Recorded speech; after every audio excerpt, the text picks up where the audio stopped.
మోసాలు చేయడం కూడా కొంతమందికి అయితే అదే ఒక జాబ్ అయిపోతుంది, అదే ఒక ప్రొఫెషనల్ అయితే అయిపోతుంది అనమాట. ఎందుకంటే ఈ టాపిక్ వినండి. హైదరాబాద్కి ఒక వ్యక్తి అయితే రావడం జరిగింది. అతని పేరు వచ్చేసి చంద్రశేఖర్ ఆజాద్.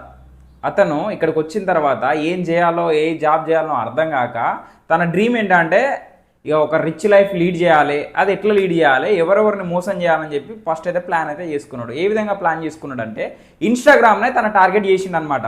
సో ఇన్స్టాగ్రామ్లో వచ్చేసి మంచి ఐడి నేమ్ పెట్టుకొని, ఆజాద్ అని పేరు పెట్టుకొని మంచి మంచి ఫొటోస్ పెడతారనమాట. చూసే వాళ్ళు ఏమనుకుంటారు, అబ్బాయి వీడు బాగా బలిచినోడ్రా బాబు, మంచి వ్యక్తిలా ఉన్నాడు అని చెప్పి, చూడడానికి కూడా గుడ్ బాయ్ లాగా మంచి మంచి కార్లలో అట్లుంటుంది అనమాట. సో అది క్రియేట్ చేసిన తర్వాత ఇతని ప్లాన్ చూడండి, నేను ఇప్పటివరకు కూడా చూడలేదన్నమాట.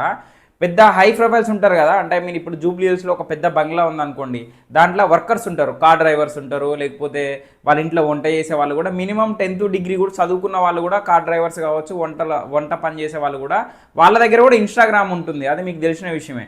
సో ఇతను ఏం చేసిండంటే ఒక ఇంటి దగ్గరికి వెళ్ళి, ఒక జూబ్లీ హిల్స్లో ఒక వ్యాపారివేత్త అంటే మంచి బిజినెస్ మ్యాన్ వాళ్ళ ఇంటి దగ్గరికి వెళ్ళి ఫస్ట్ టార్గెట్ ఎవరిని చేసిందంటే వాళ్ళ ఇంట్లో పని మనుషులను టార్గెట్ చేసిందనమాట. చేసి వాళ్ళకి డబ్బు ఇస్తా, నీకు అది ఇస్తా ఇది ఇస్తా అని చెప్పి వాళ్ళని ట్రాప్ చేసి, సో వాళ్ళ ఇంట్లో ఒక అమ్మాయి ఉంటుంది కదా, ఆ అమ్మాయి తాలూకా వివరాలు మొత్తం తెలుసుకునేవాడు అనమాట.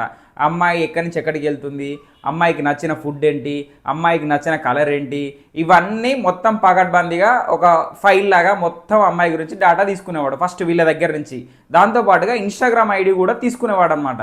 సో తన ఇన్స్టాగ్రామ్ ఐడి తీసుకున్న తర్వాత అటుపక్క వచ్చేసి మైనర్ గర్ల్ అనమాట. మైనర్ గర్ల్ కాబట్టి కంపల్సరీగా ఇక నువ్వు చాలా బాగున్నావు, లేకపోతే ఇంకేదన్నా ఇంకా ట్రాప్ చేసేవాడు ఇంకా మాయ మాటలు ఉందా చెప్తాడు కదా. సో అదే ప్లాన్ కదా వీడు చేసేది కూడా. సో ఆ విధంగా అమ్మాయికి డైరెక్ట్గా నీకు ఇది ఇష్టము, నాకు అది ఇష్టము సంథింగ్ ఇదంతా చెప్పిన తర్వాత అమ్మాయి కూడా అరే ఇంప్రెస్ అయ్యారు నా గురించి ఒక వ్యక్తికి ఇదంతా ఎట్లా తెలిసింది, సూపర్ అమేజింగ్ అని చెప్పి చాలా సంతోషపడి, అంటే ఐ మీన్ తన అమాయకంగా తెలియక తన ఊళ్ళలో పడడం జరిగిందనమాట. ఏది ఎక్కడ జూబ్లీ హిల్స్లో, హైదరాబాద్లో. సో అమ్మాయిని ఈ విధంగా ట్రాప్ చేసిన తర్వాత అమ్మాయితో సినిమాలకు వెళ్ళడం, బయటకు వెళ్ళడం, మళ్ళీ వెళ్ళిన తర్వాత వీడియోలు ఫోటోలు అవన్నీ తీసుకొని పక్కడ్బందీగా ప్లాన్ చేసి పెట్టుకున్నాడు అనమాట. ఈ విషయం వచ్చేసి అంటే ఐ మీన్ ఈ విషయం తెలుసుకున్న తర్వాత వాళ్ళ తల్లిదండ్రులకు తెలిసింది. అంటే మా అమ్మాయి వచ్చేసి ఇతనితో తిరుగుతుంది బయట అని చెప్పి ఎవరో ఇన్ఫర్మేషన్ ఇస్తే వాళ్ళ ఇంట్లో వాళ్ళకి కూడా తెలిసిందనమాట. తెలిసిన తర్వాత అతని మీద వచ్చేసి పోక్సో కేసు కూడా ఫైల్ అయిందనమాట. కేసు ఫైల్ అయిన తర్వాత అంటే వీడి ధైర్యం చూడండి.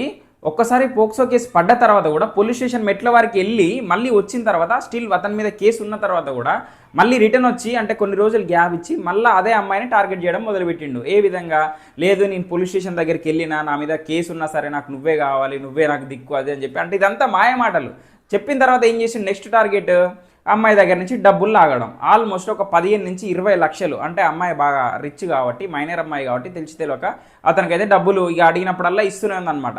ఈ మ్యాటర్ వచ్చేసి వాళ్ళ ఇంట్లో వర్క్ చేస్తున్న డ్రైవర్ వాళ్ళ, అంటే ఐ మీన్ ఈ సార్ దగ్గర డ్రైవింగ్ చేశాడు కదా, వాళ్ళ వైఫ్కి తెలిసిందనమాట. తెలిసిన తర్వాత ఆ అమ్మాయిని బ్లాక్మెయిల్ చేయడం మొదలుపెట్టింది. ఎవరు, వాళ్ళ ఇంట్లో పని మనిషి కూడా ఆ అమ్మాయిని బ్లాక్మెయిల్ చేయడం మొదలుపెట్టింది అనమాట. ఆల్మోస్ట్ ఆమె కూడా 10 నుంచి 15 లక్షల వరకు తనకు కూడా ఇవ్వడం జరిగిందనమాట ఈ అమ్మాయి. సో అటుపక్క చూసుకుంటే వాడు బ్లాక్మెయిల్ చేస్తుండు, ఇటుపక్క చూసుకుంటే ఇంట్లో ఉన్న పని మనిషి కూడా బ్లాక్మెయిల్ చేస్తుంది. అమ్మాయి తట్టుకోలేక, ప్రెజర్ తట్టుకోలేక వాళ్ళ ఇంట్లో వాళ్ళ డాడీకి అయితే చెప్పింది అనమాట. మొత్తం మ్యాటర్ ఫస్ట్ నుంచి చెప్పింది, అసలు ఏం జరిగింది, ఎట్లా జరిగింది, అసలు వాడికి ఎంత డబ్బులు ఇచ్చింది, ఈమెకి ఎంత డబ్బులు ఇచ్చింది అని చెప్పి ఆమె మొత్తం మ్యాటర్ అయితే చెప్పడం జరిగింది అనమాట. చెప్పిన తర్వాత వాళ్ళ తండ్రి డైరెక్ట్ మళ్ళీ పోలీస్ స్టేషన్కి వెళ్ళి ఈసారి గట్టిగా వార్నింగ్ ఇవ్వడం జరిగింది అనమాట. ఇచ్చిన తర్వాత చూడండి ఇప్పుడు వాడి పరిస్థితి చూడండి, వాడు పోలీస్ స్టేషన్ నుంచి ఎట్లా బయటికి నడుచుకుంటూ వస్తుండో చూడండి. ఓకే తీసేసి. సో వీలైతే మీరు 20,000కో 30,000కో జాబ్ చేయండి. అంటే చాలా మంది కూడా ఏమనుకుంటారు, డ్రీమ్ బిగ్ అంటే ఇలాంటి ఏదో పనులు చేయమని కాదు. డ్రీమ్ బిగ్ అంటే మీరు కష్టపడి ఏదన్నా మీకు నచ్చిన పని చేయండి రా బాబు అని చెప్పి చెప్పడమే. చాలామంది ఏమనుకుంటున్నారు అంటే నేను రిచ్గా ఎట్లా బతికినా చాలరా బాయ్, వేరే వాళ్ళని ఎంతమందిని మోసం చేసినా కూడా నేను ఫైనల్గా మంచి మంచి పెద్ద కార్లలో తిరగడము, లేకపోతే నాకు నచ్చిన లైఫ్ లీడ్ చేస్తే అది బాగుంటుందని అయితే చాలామంది అనుకుంటున్నారు. బట్ అదైతే చాలా రాంగ్. చూశారు కదా, అలా అడ్డదారిలో వెళ్దామని వీడైతే ప్రయత్నించిండు. లాస్ట్కు చూస్తున్నారు కదా వాడి పరిస్థితి. పోలీస్ స్టేషన్ నుంచి కనీసం బయటికి రావాలంటే కూడా కాళ్ళు గజ వణుకుతున్నాయి. స్టిల్ వాడైతే పోలీస్ స్టేషన్లో ఉన్నాడు. వాడు బయటకు వస్తాడో రాడో కూడా తెలియదు అనమాట. ఎందుకంటే ఇది సెకండ్ టైం కాబట్టి, ఫస్ట్ టైం ఆల్రెడీ వార్నింగ్ ఇచ్చి అయితే వదిలేసారు కదా, సెకండ్ టైం కాబట్టి ఇంకా పోలీసులు వాళ్ళ స్టైల్లో అయితే వార్నింగ్ గట్టిగానే ఇస్తున్నారు. అండ్ మీరు చూసుకుంటే మొన్న మహారాష్ట్ర నుంచి కూడా, మహారాష్ట్రలో 2 ఫ్రెండ్స్ అయితే ఏం చేశారు తెలుసా, ఇద్దరు ఫ్రెండ్స్ పోటీ పడి మరి అంటే ఒకరోజు ఒక డేట్ వేసుకొని ఒక పేపర్ మీద డేట్ వేసుకొని అరే ఈ 10 రోజుల గ్యాప్లలో నువ్వెంతమంది అమ్మాయిలని అంటే నువ్వెంతమంది అమ్మాయిలను ట్రాప్ చేస్తావు, నేను ఎంతమంది అమ్మాయిలను ట్రాప్ చేస్తాను కూడా ఇద్దరు పోటీ పడి మరి ఒకడైతే 100 మెంబర్స్ మైనర్ గర్ల్స్ని అయితే ట్రాప్ చేసింది అనమాట. ఈ విధంగా సోషల్ మీడియాలో మనం చూస్తూ పోతే చాలామంది అమ్మాయిల జీవితాలు అయితే నాశనం అయిపోతున్నాయి. అంటే ఒక అబ్బాయి ఈ మైనర్ అమ్మాయిని బాగా టార్గెట్ చేస్తున్నాడు అనమాట. సో మీ ఇంట్లో వాళ్ళకు కూడా దయచేసి ఈ వీడియోలు అయితే చూపించండి, చూపిస్తే వాళ్ళకి కొంచెం ఒక అవగాహన అనేది వస్తుంది. అండ్ దాంతోపాటుగా మీ ఇంట్లో చిన్నపిల్లలు ఉంటారు కదా, వాళ్ళకి అసలు పోలీస్ స్టేషన్లో ఉన్న చట్టాల గురించి, ఒక తప్పు చేస్తే ఎలాంటి శిక్షలు పడతాయో ఫస్ట్ మీరు తెలుసుకున్న తర్వాత మీ ఇంట్లో ఉన్న పిల్లలకు కూడా మీరు చూపించినట్టయితే వాళ్ళు ఫర్దర్గా ఏదన్నా ఒకరి మీద చేయాలన్నా కూడా, ఒకరిని చంపాలన్నా కూడా, లేకపోతే ఇంకేదైనా క్రిమినల్ బ్రెయిన్ ఉన్నా కూడా వాళ్ళైతే కొంచెం కంట్రోల్లో ఉండే ఛాన్స్ ఉంటుంది. వాళ్ళంటే మీరు ఇంట్లో ఉన్న పిల్లలకి ఏం చేయాలంటే కొంచెం ఫ్రీనెస్ ఇవ్వండి. వాళ్ళతో ఒక ఫ్రెండ్స్ లాగా మూమెంట్ ఇస్తే ఏమవుతుందంటే ఎవరైనా మెసేజ్ చేసినా లేకపోతే ఇంకేదన్నా వేరే వాళ్ళు పొగిడినా ఏదున్నా సరే వాట్ ఎవర్ మీ వరకు తీసుకొని వచ్చే ఛాన్స్ ఉంటుంది. మీరు స్ట్రిక్ట్గా లేదు కొడతా సంపుతా అని చెప్పి మీరే అంత కఠినంగా ఉన్నట్టయితే వేరే వాళ్ళు ఏం చేసినా కూడా తను మీ వరకు మ్యాటర్ తీసుకురాలేదు. ఇప్పుడు చూసారు కదా ఈ సిచ్యువేషను, తను క్లైమాక్స్లో తీసుకొని వచ్చింది. అంటే తనకు జరగవలసిన అన్యాయం జరిగిన తర్వాత లాస్ట్కు డాడీ అని చెప్పి తనకైతే వివరించడం జరిగిందనమాట. సో అందుకోసమే మీరు మీ ఇంట్లో పిల్లల్ని కొంచెం ఫ్రెండ్లీగా ఉండడానికి అయితే మాక్సిమం ట్రై చేయండి.